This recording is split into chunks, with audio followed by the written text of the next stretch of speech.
Welcome to episode 6 of season 9 of Third Song In. Today we're going to talk about Keanu Reeves, actor, musician, just overall cool dude.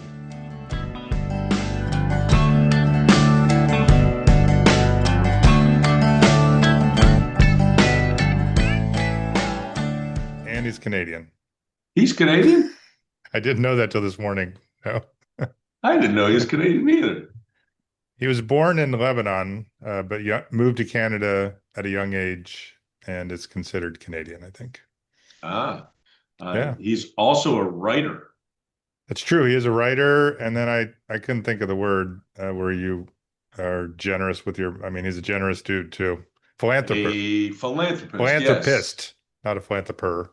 Philanthropist. Philanthropist. That sounds like something bad. Yeah, that doesn't. That's oh, It's that's only because it it's only one syllable difference, but it sounds very different.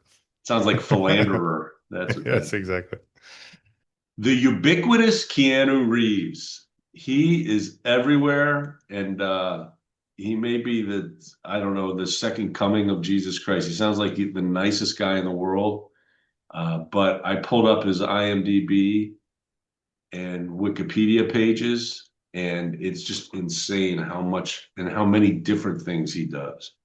Yeah, and I think what's interesting is you saw him in some of his first movies like Parenthood or Bill and Ted's. I don't think you would have expected that he would have this, like you said, use the word ubiquitous, and that's what he is. You feel like he would have slotted into a bit role for a bunch of movies where he was sort of the goofy, drugged out, teenager or 20 something at some point. But he's John Wick. I mean, he's the Matrix dude, which I should know what that is. He's Neo, he's Neo. Neo, He's Neo. I should know that. and he's also Uh, Mr. Anderson. he was entertaining, obviously, in those movies. And I don't actually think that he has the hugest range in the world, but you wouldn't confuse John Wick with his Bill and Ted character. Yeah. No, no, I agree, and he certainly. I mean, that was the joke for a long time was people made fun of Keanu Reeves because he was famous, Right. and he got a lot of work. I think just because he was a really good-looking guy. Yeah. Um, but it does seem to me like he's figured out how to work within his, whatever his range of talent is. And he's done a lot of different stuff, really, when you look back. I'm looking at IMDb. His first credit is from 1984. He was in one episode of a show called Hanging In, and I'd never even heard of that show. And I never heard of anybody who's in that show. And it looks like it was a one season wonder type of show. But he's so 1984 he started. I think he's roughly our age. And he's just, I mean, if you go through IMDb, he's worked basically, he's had something every year since then, almost. And he became, he was, like you said, Bill and Ted's Excellent Adventure was a kind of a touchstone. I mean, everybody loved that movie when it came out. I loved it for sure.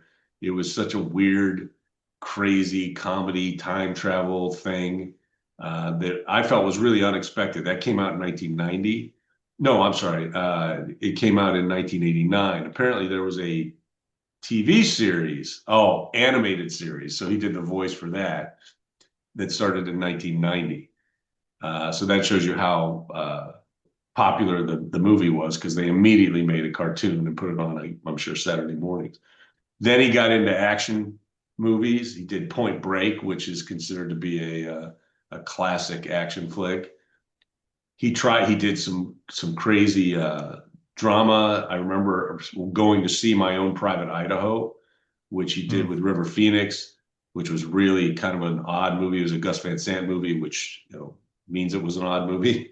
But he did, regardless of what people thought about him, he did try to do all kinds of stuff.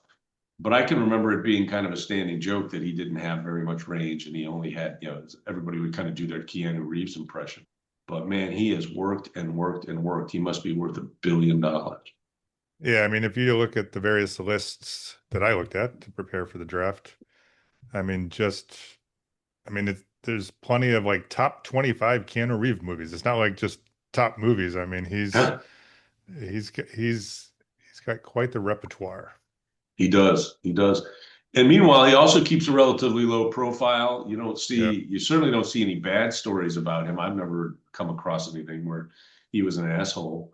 But you do see stories about how he quietly, helped this person out or did this thing for that person. Anybody who's ever worked with him has nothing but good things to say about him. And he's just well, he's more popular now than he was then. Yeah. I Yeah. mean, the John Wick franchise is huge, and they just keep making more. And now there's a spinoff, and apparently he played a small role in the spinoff called Ballerina, and he still does all these other creative things that he wants to do, like being the bassist in a rock band Yeah. and writing comic books and writing novels, and the guy is unstoppable. It's just like the classic, he's a creator. I mean, it seems that he has all this creativity within him and he's found all these various outlets. And sometimes people like that become annoying or, just too much. And I don't think he's ever crossed into that. And I'm the first person to Right. dislike someone who's overly popular. And I was one of the people making fun of him. The line that I say all the time to sort of make fun of him is, "We're just two cool dudes hanging out," from the movie Speed. But when I searched for that line, it said the line's not actually "We're two cool dudes." It's "We're two cool guys hanging out." So I've been misquoting Keanu for years, but everyone knows what I'm talking about when I say it because that was one of the lines where that was classic sort of limited range Keanu, but it made an impact on the culture too. I mean, that's the thing is he is prevalent and with all that prevalency, relevancy, or whatever, however you want to phrase it, nothing, like you said, nothing bad has come out about him. And Yeah. especially like good-looking guys who probably can, have their way. There's been plenty of terrible stories come out about guys taking advantage of that. I haven't heard a peep about it with Keanu Reeves. Like you said, he just seems to be a really cool dude. Yeah. He's just one of the really cool dudes, man. But that's those were those first two roles of Bill and Ted's Excellent Adventure, which I think is probably the one that really put him on the map as being Yeah. somebody everybody recognized. And then I think Parenthood was after that, if I'm not mistaken. Yeah. Parenthood was in 89. All right, so Parenthood was in '89, and what did I say? Uh, so they were very close together, actually, because yeah, actually Yeah. Parenthood was first. Huh. So he played that role in Parenthood, and that actually makes sense because that was a supporting role in a movie with a huge cast, and then they I don't know if that's when they cast him in Bill and Ted's Excellent Adventures, but that I keep getting it backwards. Those Holy cow, those both those movies came out at the same year. I Yeah. keep So he looking at the must have, TV series. yeah, he Uh, must have filmed them probably both around the same time and then they were Yeah, probably a released. year or two before that, maybe. Yeah. And talk about the possibility of getting typecast. You play those two roles, Yes. which are basically, a dramatic version of this, the comedic version he plays in Bill and Ted. But after that, he did get his chances. They did a sequel to Bill and Ted's Excellent Adventures, but then, it was '91. He was in Point Break. '91 was also My Own Private Idaho.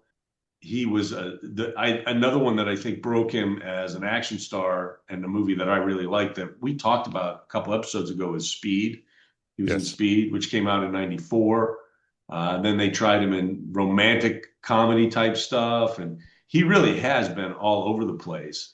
And 1999 then was The Matrix, which kind of changed sci-fi Yep. film forever, I think, as far as I'm concerned. And of course, there were a bunch of sequels to that.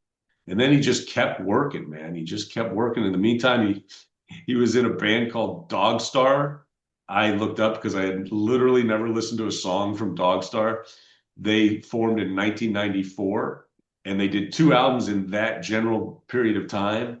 And then they just released a new album in 2023 after almost 20 years. They just put out a new album a couple years ago. And maybe the thing that shows his ego or lack of ego is that he's the bass player in Dogstar. Like, I don't even know if he sings. He's not the guy in front for sure. They have a lead singer and lead guitar player, and it sounds like he's just in back playing music, man. You know, just being a cool dude. I have not listened to Dogstar. I should have listened to Dogstar before the episode on Keanu Reeves. I listened to part of one song. I don't think it's going to be a staff pick anytime soon. But you got to give the guy credit, man. He's a talented man. As I said, he writes comics. He created a character called, well, they refer to him as B in the comics, but the title of the comic is Berserker. And he's already written at least 3 volumes, maybe 4 volumes worth of comic issues about this character that's immortal, that is, a crazed warrior, or gets into a berserker rage, and it's kind of like a jacked up Wolverine, I guess, for lack of a better description. But he's written a prose novel that I think involves the same characters from the berserker world. So I know they're making a movie now out of that, and I'm pretty sure he's going to play the lead character. I know that in the comics, he didn't draw the comics, he didn't do the art, and I don't think he writes them. I think he co-writes the comic, but I do think he created the character. And if you read the comics, which I have, the lead character B looks a lot like Keanu Reeves, so I'm pretty Yeah, sure he looks just a little bit like him. Like, yeah, just like a jacked up Keanu Reeves is what he looks like. but yeah, he's got some serious talent supporting that, which is cool. You probably know these people better than I do, but it's Matt Kint, who's one of the writers, and then I guess Ron Garney is a famous Marvel artist. Yeah, So the art and everything else looks great. I don't read comics as much as you do, but I was going to check that one out because it yeah, does yeah, look pretty cool. Just even the little bit that I'm looking at right now. yeah. And Matt Kindt he's a very well regarded comics writer. He writes for both DC and Marvel. He also writes indie stuff, and he's excellent actually. And my guess is he writes most everything. But again, just in terms of being this creative dude, man, Keanu is the man. He is the man. So and then finally, in terms of just his creative output, just to show that he's still on that same path, according to IMDb, he has a romantic thriller coming out with Sandra Bullock, which is Huh. shades of Speed. So I got to admit, kind of interested in that. But then there's 4 other movies listed in his upcoming category for IMDb, including Berserker, which I talked about. But he's also going to do a sequel, apparently, to Constantine, which is another film he did that was based upon a comic book, on a DC comic about a supernatural hero who's also kind of just a cranky asshole. And the first movie wasn't great, but it wasn't bad. And I thought he did a pretty good Constantine. He probably could have been a little crankier based on the comic, but I'm really shocked. I'm surprised that he's going to do another one of those. But chances are, knowing him, it's going to be really successful, and there may even be more.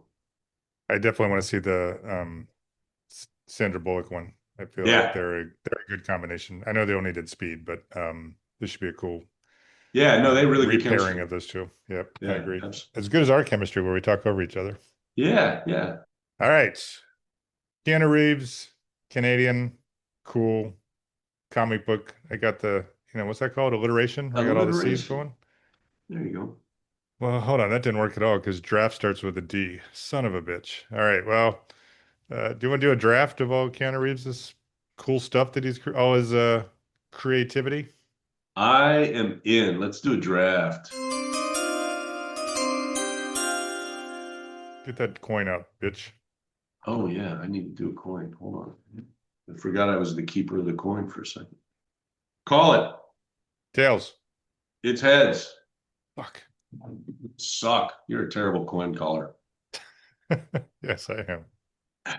All right, so I have a Keanu Reeves draft list, and I am definitely prepared to pick five of the best of Keanu Reeves. If I want, I have to decide though, right? We have a You do. serpentine First pick or draft. second pick? Yep. You know what? I'm deferring. I'm deferring the first pick because I like his stuff so much that I don't think I'll be too pissed off because I'm sure you're going to take one of mine, one of my top ones. But on the other hand, he's done a lot of stuff I really like. So you have the Yeah. first pick. All right. I don't think you can go wrong with, like you said, just about any of his stuff. So wise choice to take two in a row in the top three. I'm going to go with the original Matrix. I think that's the one that got me to start thinking about Bill and Ted in a different way. Keanu, and it's just I love the ending of that movie so much that I didn't watch any of the other Matrix movies. So you're probably going to be able to pick those pretty freely if you want. All right. Well, we didn't actually, I wanted to put out or discuss at least one rule, which is as far as I'm concerned, we can draft anything created by Keanu Reeves. Yeah, So this isn't just movies. It could be his music, it could be his comics, it could be his books. it could be that TV show he did one episode in, if we wanted it to be. Yeah, I was saving that for my last pick, but fine if you want to take it. Now, having said that, my guess is we'll probably be pretty solid on the old movies here. And I'm going to pick, so I have two and three. And for the second pick in the draft, I am going to pick the original John Wick. And by the way, I was going to pick The Matrix first. Matrix was first on my list, so I have a feeling our lists are very similar. John Wick, I like the franchise. I watch every one of them. I think they're just fucking a blast. My old man hates them, and he can't understand why.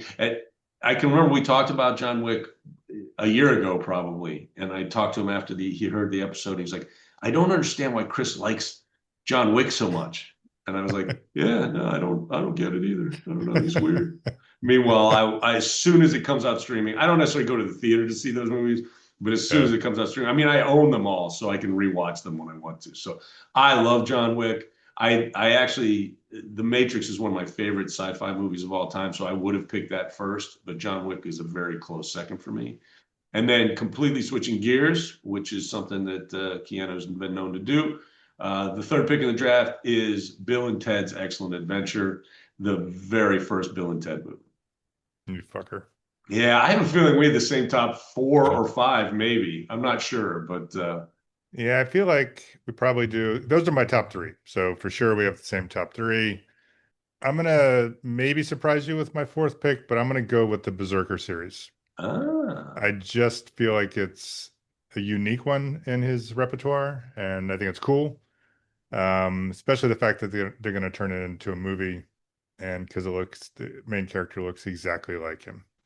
And then yeah, for I'm looking my forward to that as a movie. yeah, I agree with you. That should be a lot of fun. then for my let's see, that was fourth, fifth, sixth, seventh, eighth, and ninth picks. I'm taking John Wick 4 because it's the longest fucking movie ever. That's fun.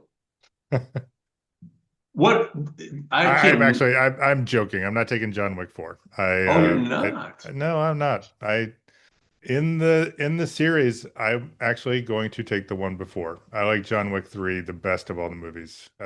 I John Wick 4 was good in the same sense that all the Wick movies are good, but it was just too much. I mean, the fights, it was just one like it was 2 hours and 42 minutes of fights and like 8 minutes of, of a story. And those 2 minutes 42, those 2 hours and 42 minutes were super entertaining. But there's only so many times you can just like shoot the same guys and hold them and shoot them. And it's just like I have trouble. I get them. I conflate them and can't remember which episode is which. Is for the one where he fights going up the stairs. yes, Oh yes. my God. That's why that couldn't be in my one of my top picks because he would fight, he'd work his way up like 10 steps, and then they would roll him down 20 steps. I'm like, this movie is never gonna fucking end. That's where I started talking to myself, watching the movie. I'm like, are you fucking kidding me? Come on, I can make it up the steps. And he wouldn't just fall like a couple steps. He'd fall like flights and flights of Oh, he would stairs, and then roll. another, you know, horde of bad guys would be lining the stairs, and I'm like, oh my God, I was the same way as you. That was where I had to make that joke. It was super entertaining. It was just too long, and the fight scenes were too ridiculous. That was the longest stairway in the world, and they still made him roll down like 20 flights of steps. I will say that was one of my favorite endings of Yes, a I John agree. Wick movie because it was kind of a sneaky ending, again, I think that he was born to play that character. So, but also that's the thing about that film series is that there's a lot of the supporting characters are really cool. Yeah. And the one dude I miss the most is the guy who was the concierge because he passed away, and I can't think of his name. I'm actually looking up his name right now because he's been in a bunch of stuff. He was in The Wire, and Was it for what Ian McShane? Yeah. actually, it's not Ian McShane, but Ian McShane is a giant actor and is awesome in the John Wick franchise. Lance Reddick was the guy who played the manager of the hotel. Oh, he passed He away? was, yeah, he did, and he was such a talented actor, and he was so awesome, and I was so happy to see that they kept him in the sequels, and you know he kind of expanded his role, and he's just like the smoothest, coolest dude. But yeah, he passed away a couple years ago now, so that's why I mentioned him first because that's a huge loss. But Ian McShane is just fucking great as he was the I don't know what his character's what do they call? I don't know what his position was because I thought he was the manager of the hotel and Reddick was the concierge. But You're right. Whenever someone had asked to see the manager, it would be Ian McShane's character. yeah, it's IMDb lists Reddick as the hotel manager, but that's not exactly accurate. No, But I think he was the Winston was the name concierge. of Yeah. Yeah. Winston's was the character's name.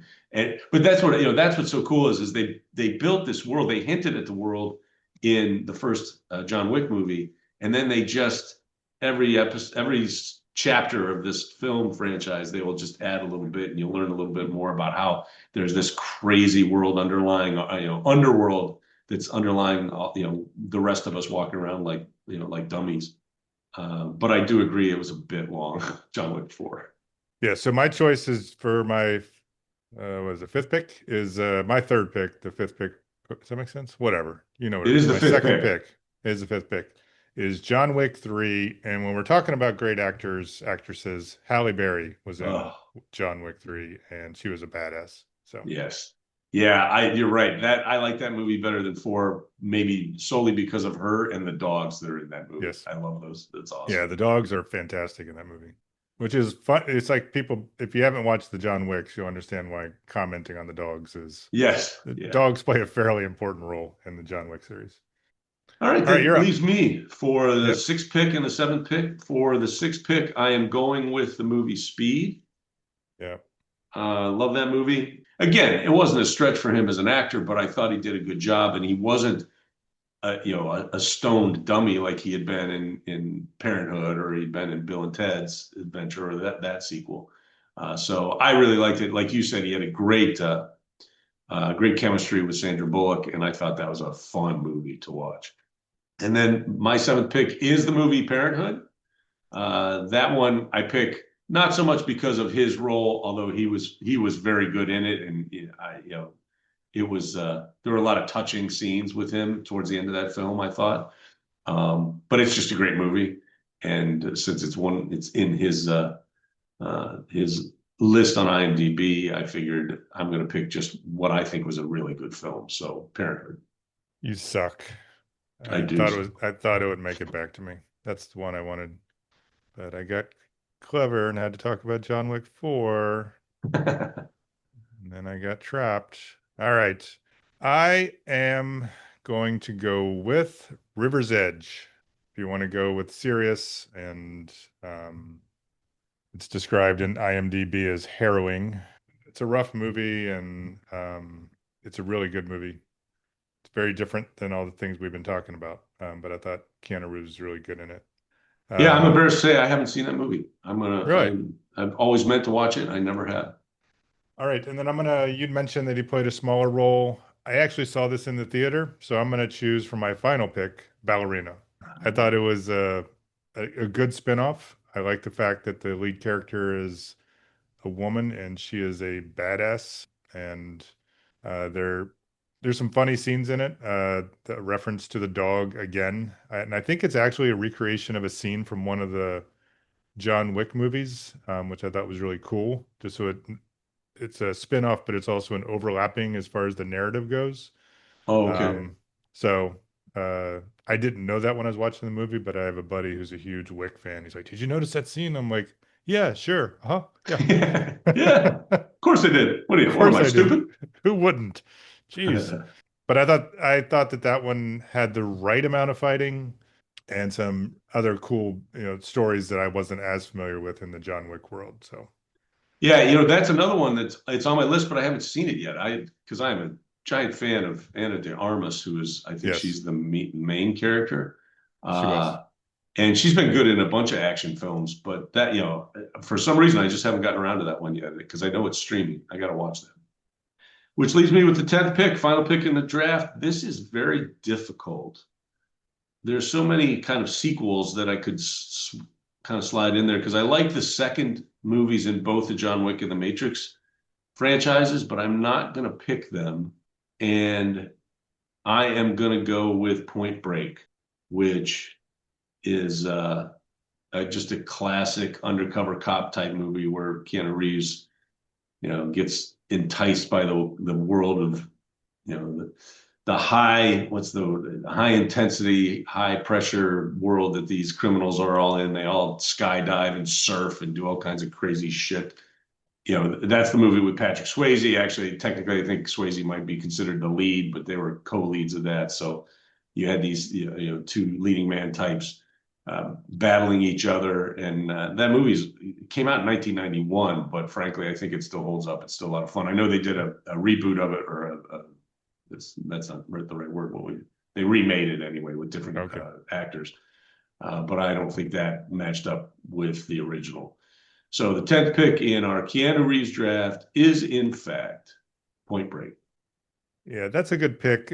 It is. I don't think it's one I would have picked, although it deserved to be, obviously, because that one to me was where I think the jokes about Keanu Reeves extended a little bit. It's like, oh, Yeah, shocking. They have him as an undercover, they have him play a surfer dude. That's yeah, a you're stretch. right. You're right. But I thought he did a pretty good job of doing I do. it. I, But I you're agree. absolutely right. I think that's when the joke started for sure, and then lasted for the next like 20 years. Yeah. But in And the end, I think that Keanu Reeves is well deserving of all the acclaims he's received, and he's more than deserving to be a topic for this illustrious podcast of ours. absolutely, absolutely. I was just the only other thing I was going to say is it was close for me that last pick. The other movie that I like of his, but it just scares me too much, is The Devil's Advocate. That I really enjoyed that one too. But like I said, it bordered on horror to me, and there were some really really scary parts to that. So in the end, I decided to go with action as opposed to horror. Yeah, I agree with you. And you're always a big old scaredy cat. So. Yeah, it's true. It's true. All right, so we finished our draft. I think it is time for the Loft of Wisdom. You better open up your eyes, babe, because fools do get wise.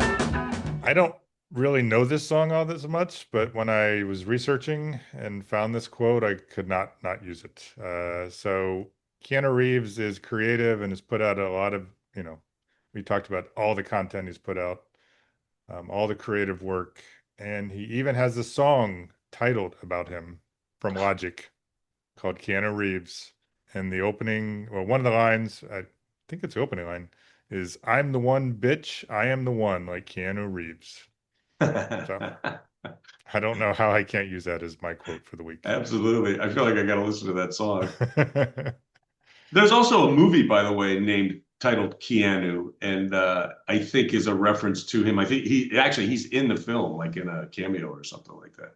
So he's definitely part of our pop culture, no doubt about it. Absolutely. Yep.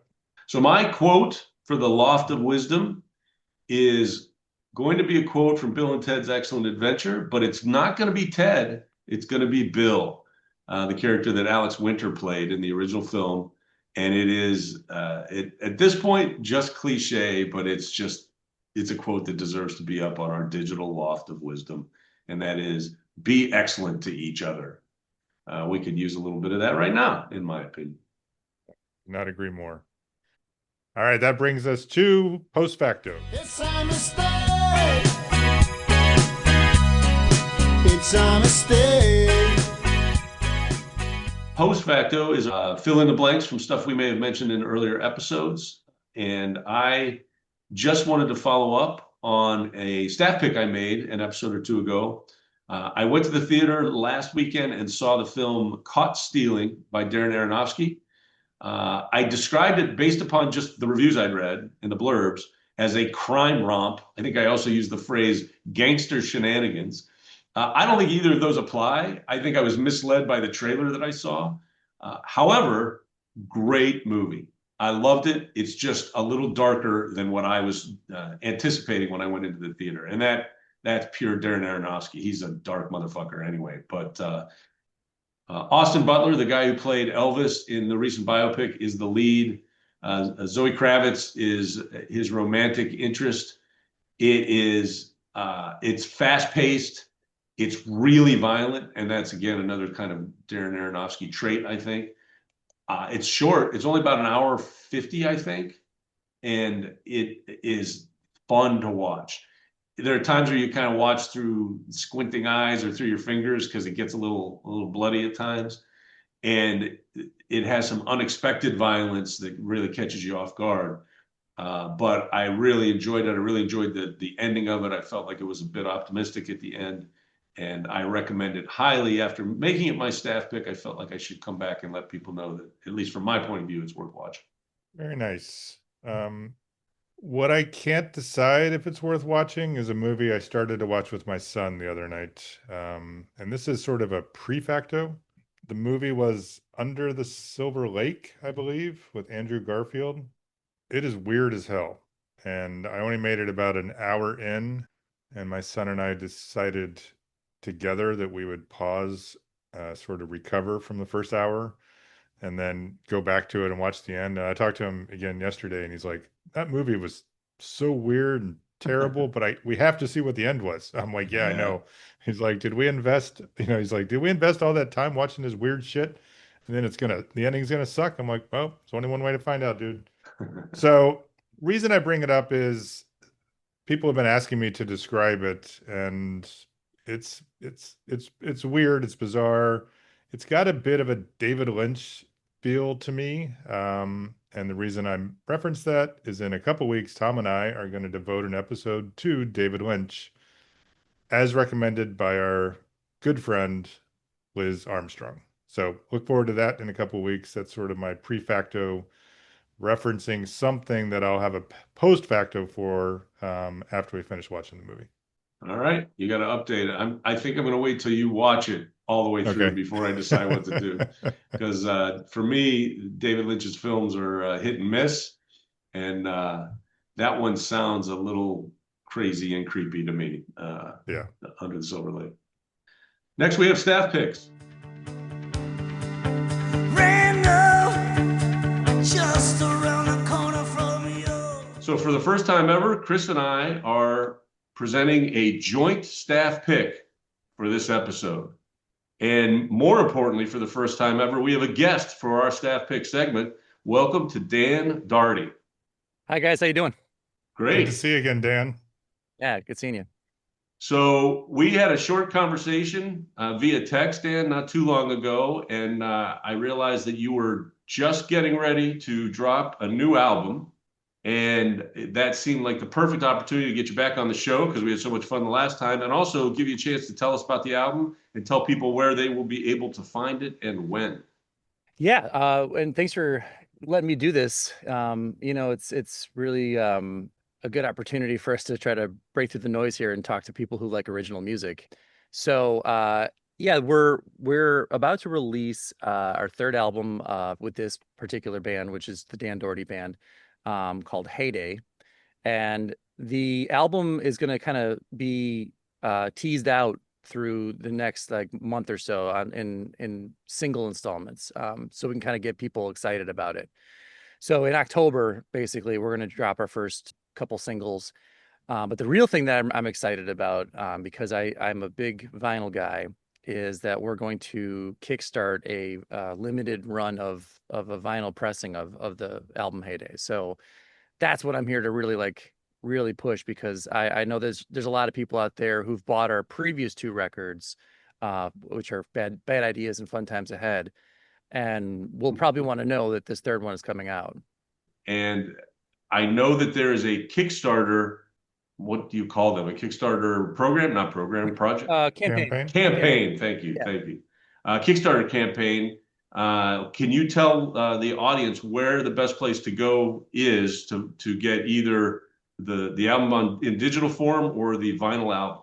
Sure. So when the album drops, which will be in October, which I'm not sure again what the time machine of this is, but it'll be late October. We're gonna drop the full album on all streaming platforms. So anything that you stream on, pretty much, it would be there. That includes Spotify, Apple Music, Bandcamp, just anywhere that you can get that. That's gonna be your surefire way to immediately listen and determine, like, whether you love it or love it so much that you want a vinyl of it. Yeah. And then the vinyl Kickstarter campaign. I currently, what I have right now is a link to the pre-launch. So what they do on Kickstarter is to build buzz for the actual campaign when it drops. They give creators this opportunity to release a pre-launch link, so people who are interested can go to that link and they click on notify me on launch. And so that first day they get a message saying like, hey, it's live, what's happening right now. And that first couple days is like super important. It kind of, I wouldn't say makes or breaks the campaign, but if you get off to a good start at the start of a campaign, it gets momentum building like a snowball effect. And Kickstarter will actually feature the campaign more based on those first couple days success. So I want to get to 100 followers of the campaign. That's my goal. Yeah, so the link to the Kickstarter campaign is already up on our website. So if you go to thirdsonginpodcast.com and go to the As Mentioned page on that site, you'll find the link to the Dan's Kickstarter campaign.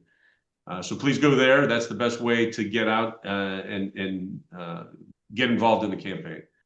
We will also, by now, you will also have seen a number of posts on Third Song In's social media for all of those things as well. So if you look to our Facebook page, our Blue Sky page, and Instagram, we've already been sending this stuff out, and it will still be available as you listen to this episode. So go where you can to find that link. I will also say, if you don't mind, that the campaign will have a bunch of different rewards on it besides just the vinyl. And I say that because some people have told me like, hey, I want to support, but I'm not a guy who buys records. I don't do that, but I love supporting music. So there will be all kinds of different stuff on there, because some people may know I'm also an artist. I do a lot of children's books, comic books, graphic novels, prints. I actually will put those things on as add-ons, so that if anyone's like, hey, I've been meaning to buy a copy of A Thousand No's or Beardo Volume 5, they can just do that, and it will help the campaign as well. And you can get something that you might have wanted to buy anyway. And I'll even have original art from the album. Like the cover's not for sale because that's one of my favorite paintings I've ever made. But but I made art for some of the individual singles, and I'm going to be selling those off, so you can own a piece of the album itself and also support the album at the same time. Yeah, that's me, by the way. I'm not a vinyl guy, but all of that other stuff sounds really good to me, because there's some Cool. things I've been planning to buy, including a book I bought from you months ago that apparently was stolen off my daughter's stoop in Philadelphia about 2 months Jeez. ago. Oh no. So I have to rebuy that and send it to her again. No, it's just my stuff is just so white hot. People are out there just stealing it off Exactly. a doorstep. We've mentioned the Kickstarter link and how to get access to that. Are there other places to look for you for your music, for your art, your prior albums, for example? Yeah, the both of the previous albums, Fun Times Ahead and Bad Ideas, are available to stream anywhere that you can stream pretty much. I go through a thing called TuneCore, which channels it out to everything, all the major streaming platforms. And on Bandcamp, you could get the vinyl of the previous ones, which will also be available in the Kickstarter.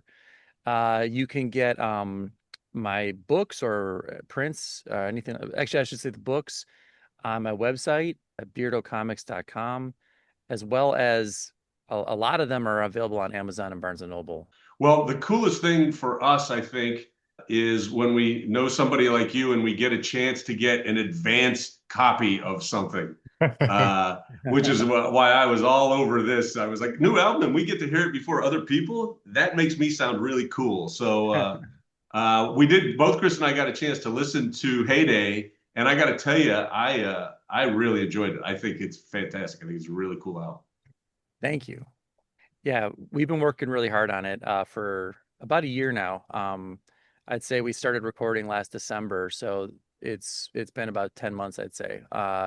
So I should shout out my guys while I've got this little platform here. Sam Skilnick is the keyboardist in the band, but he also is the guy responsible for recording, mixing, and mastering the entire thing.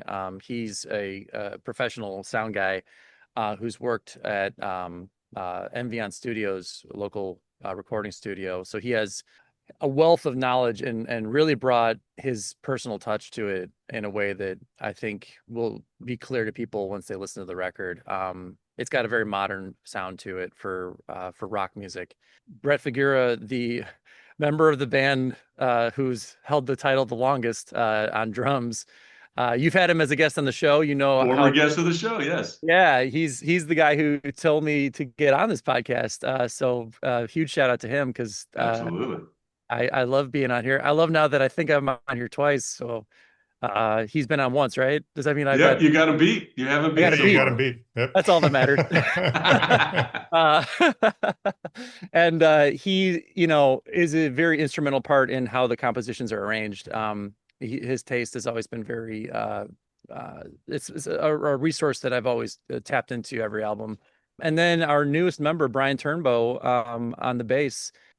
Now, I did record some of the bass tracks myself, but Brian came in and rocked the hell out of some of the best ones. Like, he's the bassist on Death Rattle, and that song, if you listen to the bass line on there, that thing cooks. Like, it is a tough song to play, and he knocked that one and many others out of the park.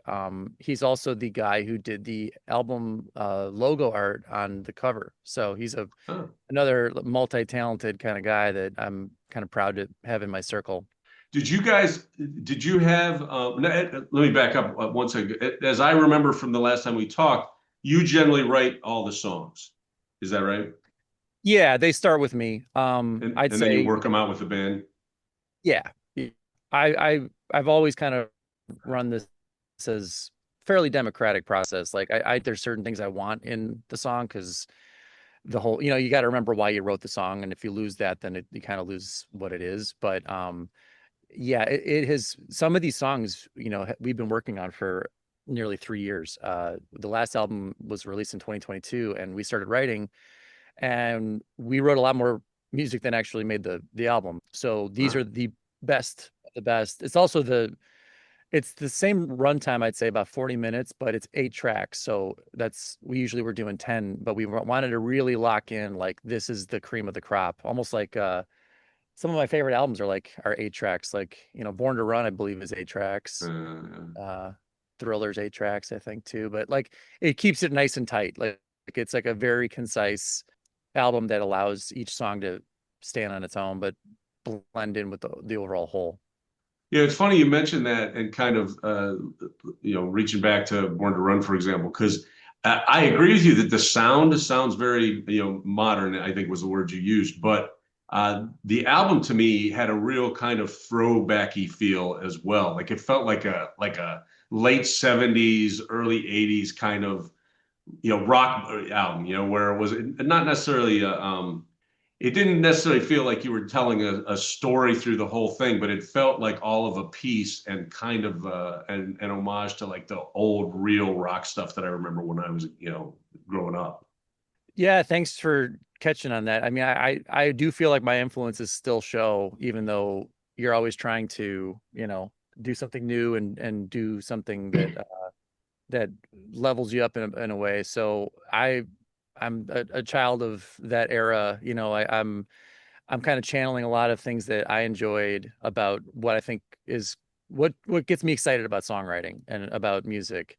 So like 60s, 70s era stuff still really resonates with me. And as a kid of like my teens were in the 90s, so kind of riff-tastic songs still mean something to me because Right. that's what we grew up on. We always thought it was going to continue forever. And now it's a little bit harder to find something that has like a really good catchy riff to it that is easy to like just go, "Oh yeah, that's that song." Like a lot of times now I feel like music is more about just whatever the vocal presence is. So for me it's like I like bringing it back to the band. So you all talk about the 8 tracks, the importance of that. I'm all into the third song in, for obvious reasons. And Brand New Plan is just an awesome song. I thought there's several that stood out for me, but I've just got the album a couple days ago and I've already listened to Brand New Plan about 8 or 9 times. It's Awesome. just catchy. It's some great lines. I wrote one down. I know it's got a curse word in it, but I don't care. Sure. I love the way it's delivered too. Used to fight every battle. All it was a hassle just to look like an asshole. But the Yeah. lyrics are great. I mean, the Thank you. lyrics are great, but that song's also super catchy. I mean, I got it stuck in my head. And so I guess another question, there's certainly some angst, like Death Rattle, a comment on what's going on in today's time. Is that a more recently written song? And do you want to talk a little bit about You know, that song? it feels pretty evergreen in this climate. Yeah. It Yeah. is not. It's actually one of the batch that made the cut. Okay. Death Rattle has lingered, but I will say that I've kind of tweaked some of the lyrics over time, so I can see why it it has resonated for you. Because for Yeah. me, it's the one that is the tent pole of the album. It kind of holds up. It's going to be our lead single, I believe, and it Great. sort of is the almost like the mission statement of the album. And it kind of came from just catharsis for me writing it because that song to me is just about having to wake up every day and shake off all of the worry and the anxiety and the fear of the future and just and also just the fear of your own mortality and just going like I'm just going to get up and live another day. But the thing that I think really sells it is the rhythm section is crushing it on that song. Yeah. Yeah. Yeah. So good. I remember when I presented that song, I took, as most guys who can't play drums do, I took my guitar case and I was trying to tap out the rhythm because it's such a weird rhythm section, and then kind of give a little bit of the feel of the bass line. And Brett turned it into just a juggernaut of percussion sections. It's really cool. Yeah, this is definitely a rock band album for sure. Like the instrumentation is fantastic throughout, and it does really it carries all the way through the album. It's excellent. Thank you. So I did also, as rocking as the album is, I also love the closing song. Does that one have any personal meaning for you? Because it's a really beautiful song. Thank you. Yeah, that one's called Woke Up Tired. It almost was the album title. Uh, That's it good. be- because if you look at the album cover, it's an old man kind of looking back on his life he's an old cowboy, but there's a poster of him as like a movie star, like a matinee idol in a young cowboy movie. Mm. And it's kind of how I feel lately. I wake up tired every day. I have written a few songs for my wife over the years, and it is in a kind of a backhanded way a song for her. But it's more about for us, like because we're just two people trying to make it in a world that is increasingly more difficult to make it in, and not even just make it, but like just to get through the day, like just to Yeah. all the expectations we have on ourselves and all of the obligations and responsibilities and whatnot. It's one of those kind of almost motivating yourself to get back up and to do that again, but with the idea that at least you've got somebody there with you. Yeah, it's tough to have kids right now, I think. It is. I don't know what their future is going to be like. I know. That's how that song rang with me. That's what I kept thinking about. Of course, and primarily because, as with you, I wake up thinking about that most mornings, which makes me very tired. So, Yeah, I've come to realize about myself that I have to ignore the first half hour of my thoughts in my head yeah. when I wake up. I'm just like, just let those, they're always going to be there, just keeping you up. Just shake it off and then get up and start, making the coffee and getting your day going. So one final part of the album that we haven't talked about, but that I believe, as we record, has not been made, but should be out by the time this drops, is a music video. If I understand correctly, you guys are going to put together a video and get that out as Yes. well. What song are you going to Yes. do? Are you releasing what song? I don't want to. Actually, I do. I want to have the exclusive on Third Song. Yeah. It will be Death Rattle. We have been in pre-production on this for a couple months now. So this is not just a couple guys with a handheld camera kind of video. This is our friends Craig and Lydia, who run a very, very professional production company. They are teaming up with us and collaborating quite a bit to create this music video for Death Rattle, which I just actually got off a meeting with them last night and saw some of the inspiration that they're using to draw from. They're doing kind of like a Pinterest board of like concepts. It's going to be killer. I think it's really cool. Yeah. And it's a song again. So it's got it just kind of cooks, right? The whole time it's always got a good groove. So we're going in a route that's a lot more like a horror video almost. Like it's got a spooky quality to it and a lot of like imagery that you might see out of like movies like Weapons or even Sinners. So it's got like, I think it might actually be perfect for the timing because we're releasing in October and it's got Halloween vibes to it for sure. So you can find Dan's prior music, all of his stuff, wherever you stream your music, Spotify, Apple Music, YouTube Music, Bandcamp, etc.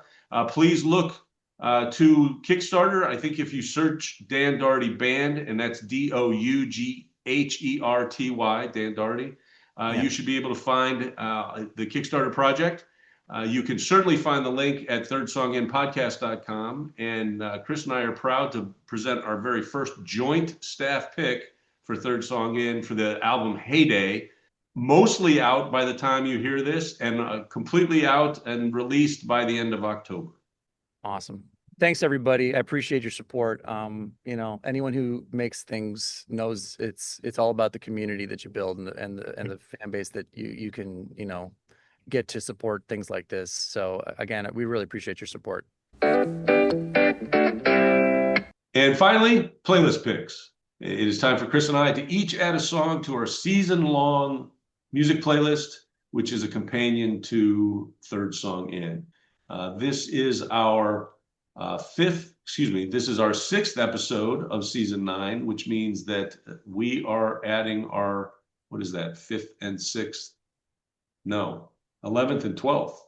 I don't fucking know. We're adding 2 songs to the playlist, and it is Chris's turn to go first. I'll take it. I stuck fully with the Keanu Reeves theme and took the song Wake Up by Rage Against the Machine. Why, you ask? Because it appears in the first Matrix in the final scene, and it's a kick-ass song. 2 reasons. The first one's the most important one because that was the theme of the episode. And you know what? It's heavy, and Tom doesn't always like this heavy shit. So I'm going back might get under my skin. Yeah, I'm going back to my annoying motivation for recommending stuff. All right, I respect it. I started looking at soundtracks for Keanu Reeves movies, and that just I couldn't find anything that I wanted to do. So what I did is I thought about John Wick movies, which are the ultimate revenge movies. And then decided to look for one of my favorite revenge songs from my own music library. And I found Down the River by Chris Knight from an early album of his called A Pretty Good Guy. from 2001. Great album, start to finish. Down the River is a fantastic revenge song. I recommend it highly, and it is going on the playlist. There may not be a better revenge song. And it's just the coolness with which he delivers the story of Yeah. seeking and getting his revenge. I haven't listened to Chris Knight in a while, and I'm going to go back today and start listening to him on my drive home. So, all right, that brings us to the end of the Keanu Reeves episode. Thank you for indulging us in this one. If you have ideas for other, fuck, just stop talking. I don't even know what the hell I'm saying. I thought you were doing fine, man. I was, and then all of a sudden, my brain's like, "Hey, I don't know what to do anymore. Mouth, keep going.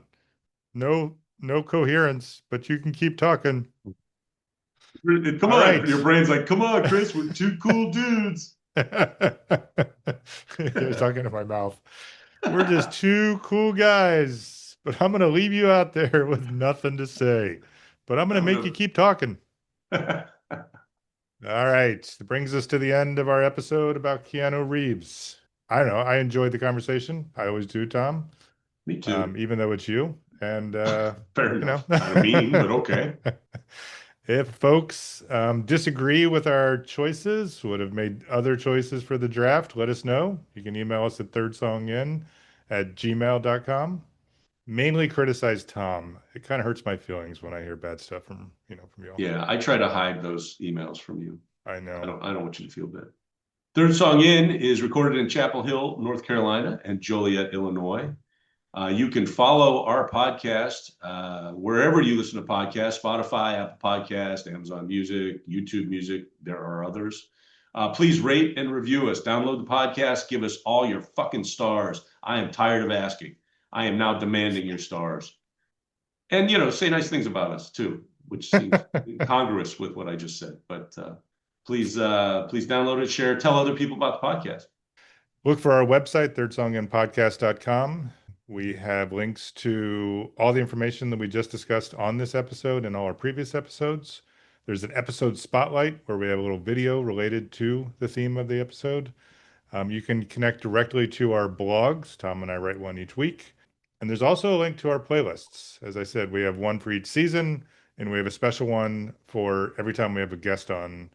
You can find all of them by searching for the words Third Song In playlist. I mentioned the blogs that you can access on our website. You can also get them directly in your inbox if you subscribe on Substack. You've been listening to Third Song In with Chris Derrickson and Tom Polachek. Thanks for listening.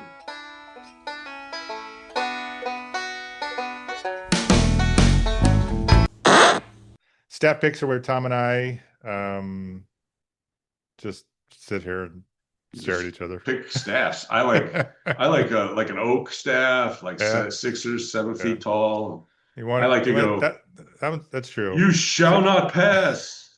That is the biggest fucking dweeb thing I think I've ever said. You've been listening to mostly Tom because I'm incoherent today. I thought you were doing fine, man. I was, and then all of a sudden my brain's like, "Hey, I don't know what to do anymore. Mouth, keep going. No coherence, but you can keep talking."